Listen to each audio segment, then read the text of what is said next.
Pakistani players chess olympiad में हिस्सा लेने से पहले। खेल एकदम सिंपल है लेकिन है मजेदार। और इंडिया पहुंचकर 190 देशों के खिलाड़ी देखने के बाद मैं निकलूंगा इसके साथ। भाई लोग खबर तो मिल ही चुकी होगी कि पाकिस्तान ने भारत में चल रहे 44वें चेस ओलंपियाड से अपना नाम वापस ले लिया है। अच्छा किया, बहुत अच्छा किया। पोर्कियों का कहना था कि चेस ओलंपियाड की मिसाल कश्मीर से होकर गुजरी थी, इसलिए पाकिस्तान इस इवेंट में हिस्सा नहीं लेगा। इंडिया की तरफ से मकबूजा जम्मू कश्मीर में वो जो टॉर्च थी ओलंपियाड की वो लेके जाई गई, जिसकी वजह से पाकिस्तान की गवर्नमेंट का ऑफिशियल स्टैंड किया है कि हम इस टूर्नामेंट को नहीं खेलेंगे। दरअसल भाई भारत सरकार ने चेस ओलंपियाड को सफल बनाने के लिए मसाल रिले का आयोजन किया था, जो 44 दिनों में देश के 75 शहरों से होकर गुजरी, जिनमें एक कश्मीर भी शामिल था। बस इसी बात को लेकर पोर्कियों ने चेस ओलंपियाड का बहिष्कार कर दिया। कोई सेंस है इस बात की? मतलब भाई ये क्या लॉजिक हुआ? इस हिसाब से तो इन पोर्कियों को उस नदी का पानी भी यूज करना छोड़ देना चाहिए जो कश्मीर से बहती हुई पाकिस्तान पहुंचती है। उस हवा में भी सांस लेना छोड़ देना चाहिए जो कश्मीर से होकर पाकिस्तान पहुंचती है। भाई पाकिस्तान पहुंचने वाली नदी में इंडिया से कोई हक भी दे तो ये पोर्की उस पानी को अमृत की तरह पी जाएंगे, लेकिन यहाँ बकचोदी छाटेंगे कि मसाल कश्मीर से होकर गुजरी है।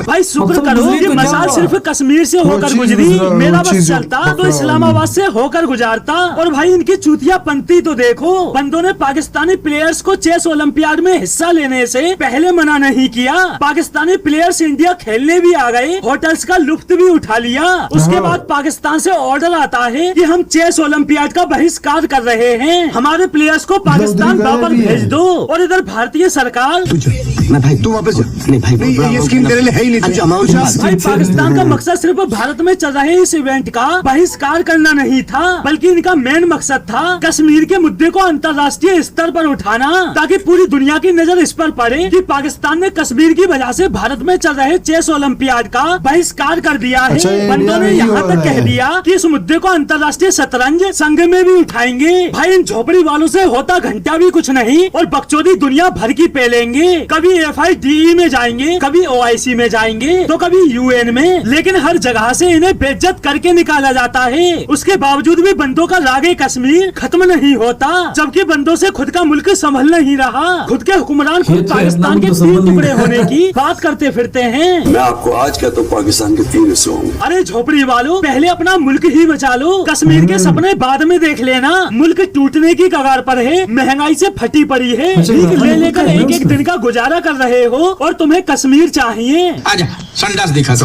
दरअसल वजह क्या है, इन पोर्कियों को कश्मीर से मसाल गुजारने की वजह से थोड़ी वापस बुलाया गया।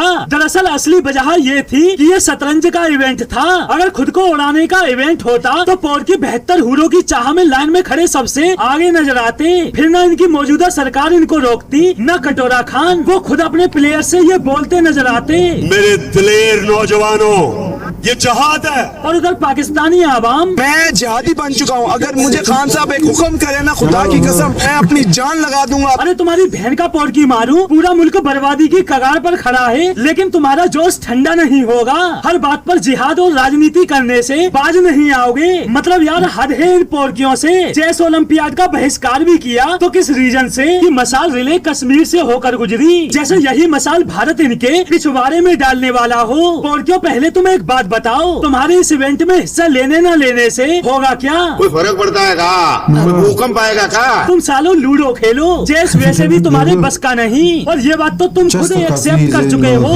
ऐसा लगता है कि भारत शतरंज खेल रहे हैं, हम लूडो खेल रहे हैं। भाई पाकिस्तानी नेताओं की अगर यही स्थिति बनी रही और अगर ये अब भी नहीं सुधरे तो भाई वो दिन दूर नहीं कि पाकिस्तान में कोई लूडो खेलने लायक भी नहीं रहेगा। सारे के सारे पोर की चिड़िया उड़ तोता उड़ खेलते दिखाई देंगे, क्योंकि इनके खाली दिमाग के हिसाब से यही खेल बेस्ट है। ये बड़ी अच्छी बात कही है। भाई पाकिस्तान ने अपने खिलाड़ियों को चेस ओलंपियाड से वापस बुलाकर एक बात तो क्लियर कर दी कि पाकिस्तान सिर्फ अपने हाथों में कटोरा उठा सकता है, मेडल नहीं। तो दोस्तों आज के लिए बस इतना ही। थोड़ा सा मैंने कहा चलो दिमाग वाला बंदा हूँ, लेकिन दिमाग वाले को पता ही नहीं खेला कैसे जाता है, तो सीखना पड़ेगा। गोटियां गोटियां मुझे क्या पता भाई, इतनी गिनती कौन याद रखता है। खेलता रहा इतना पता ही नहीं। ये सच बता रही हूँ, मुझे ये नहीं पता था कि वो, मुझे लगा बाइकआउट करते हैं तो हम जाते, जैसे हम फुल्ली प्लान होते हैं ना कि हमें बाइकआउट करना है तो हम जाएंगे ही नहीं, हम पहले से बोल देंगे कि हम बाइकआउट कर रहे हैं। जिन जिन चीजों को हम बाइकआउट करते, ऐसा नहीं होता कि हम पहुंच जाते हैं फिर वहां असल में और हर अब ये बाईकाट किया इन्होंने, मतलब इससे क्या कोई नुकसान अपने मुल्क की हुआ है, मुल्क का है, तो वो चलो उसमें कोई उनका मतलब है नाम रोशन होता, कोई मेडल जीत जाते तो नाम मुल्क। आप इंडिया में नहीं गया तो उसको कोई फर्क नहीं, उसको और कहीं को मालिक उसमें शामिल। ये बड़ी अच्छी बात कही आप।